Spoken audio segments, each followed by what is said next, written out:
Hey everyone, SweetJohnnyCage here, back with another guide for The Legend of Zelda, Tears of the Kingdom. This time I'm going to show you how to activate the Natak shrine in the Sokkala Sky Archipelago. In order to reach this, we're going to start at the Ulri Mountain Skyview Tower in the Akkala region of Hyrule. This is basically the most northwest Skyview Tower there is, so you can't really do this until you activate that tower and jump out of it.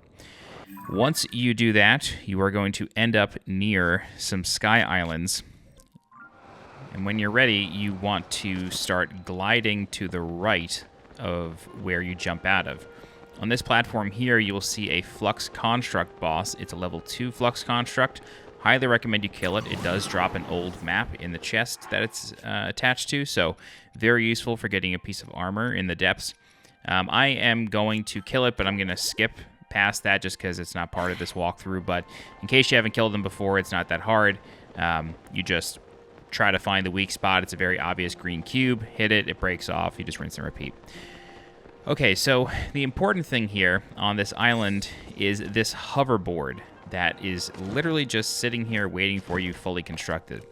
Now, there's one thing about this hoverboard that I am forgetting, and that is the 2 other batteries that are just on that platform. Highly recommend you use those. Otherwise, you're going to have a heck of a time trying to keep this thing balanced as each battery breaks off. So what you're really trying to do here is you're just trying to bring the hoverboard more or less straight up to the other part of this archipelago. So you're trying to get it to this sky island here.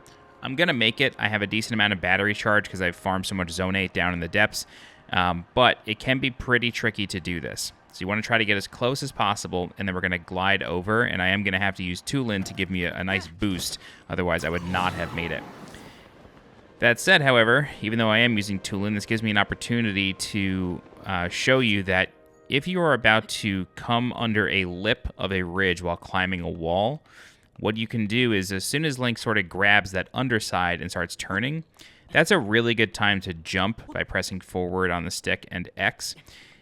Normally, if you were to try to climb under that, what can end up happening is if Link is upside down for too long, he's going to fall.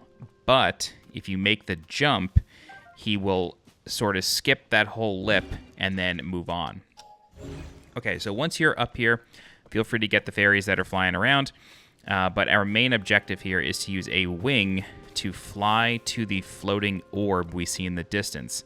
So we have a wing here, and then there is a propeller kind of buried in the bushes nearby. So we want to go try to find that now. So you can see it just past here. There's 1 propeller on this whole island, even though they give you 3 wings.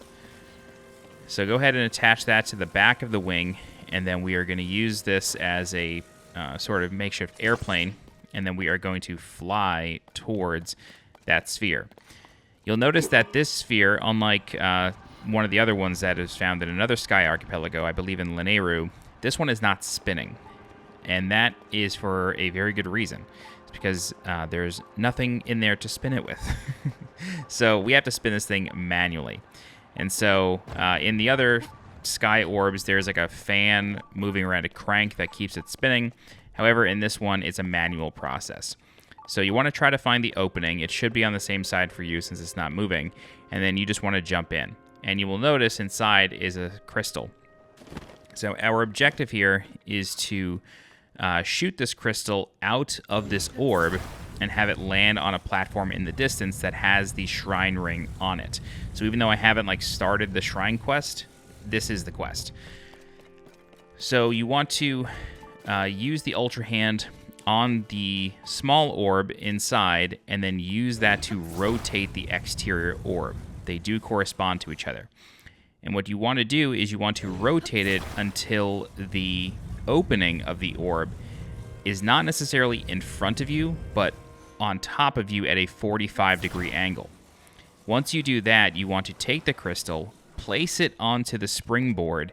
Don't glue it to it. Just place it on there, and then whack it, and then the springboard will launch it out of the orb. Once you do that, you can follow it and then place the crystal in the shrine.